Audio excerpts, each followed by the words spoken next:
Hello. ಇದೊಂದು auto ಕಳ್ಸ್ಕೊಟ್ಟಿದ್ರಲ್ಲ, ಹಾಂ ಕಳ್ಸಿಕೊಟ್ಟಿದ್ದೆ. ಮಾಡಲ್ ಎಷ್ಟು ಗಾಡಿ?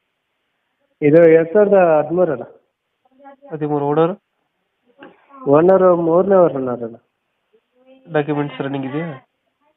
ಎಫ್ ಇನ್ಸೂರೆನ್ಸ್ ಲಾಸ್ ಆಗಿಬಿಟ್ಟೈತೆ ಅಣ್ಣ. ಅದು ಮಾಡಿಸ್ಕೊಡ್ತೀರಾ, ಹಾಗೆ ಕೊಡ್ತೀರಾ? ಹಂಗೆ ಕೊಟ್ಬಿಡ್ತೀವಿ. ಹಾಗೆ ಕೊಡ್ತೀರಾ? ಹ್ಞೂ. Tyre condition? ಚೆನ್ನಾಗೈತೆ ಅಣ್ಣ. 3 ಚೆನ್ನಾಗೈತೆ, ಒಂದು ಸ್ಟೆಪ್ನಿ ಐತೆ. ಹ್ಞೂ ಚೆನ್ನಾಗೈತೆ ಗಾಡಿ. ಲೋನ್ ಇದೆಯಾ ಗಾಡಿ ಮೇಲೆ? ಏನಿಲ್ಲ ಅಣ್ಣ, ಲೋನ್ ಗೀನ್ ಏನಿಲ್ಲ. ಲೋನ್ ಯಾವುದಿಲ್ಲ? ಏನಿಲ್ಲ. ಎಷ್ಟು ಕೊಡುತ್ತೆ ಮೈಲೇಜ್ ಇದು? ಮೈಲೇಜ್ ಒಂದು 30 ಬರುತ್ತೆ ಅಣ್ಣ. 30 ಕೊಡುತ್ತಾ? ಹಾಂ. ಎಕ್ಸ್ಟ್ರಾ ಫಿಟ್ಟಿಂಗ್ ಏನು ಮಾಡ್ತೀವಿ ಗಾಡಿಗೆ? ಪೈಪ್ ಸೆಟ್ಟಿಂಗು ಹೈಟಾಗಿ ಮಾಡಿಸಿದ್ವಿ.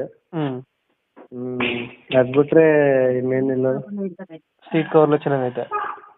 ಎಲ್ಲ ಚೆನ್ನಾಗೈತೆ. ಟಾಪ್ ಸೀಟ್ ಎಲ್ಲ ಹೊಸದು. ಎಷ್ಟು ಕೊಡ್ತಾ ಇದಾವೆ ಮೈಲೇಜ್ ಗಾಡಿ?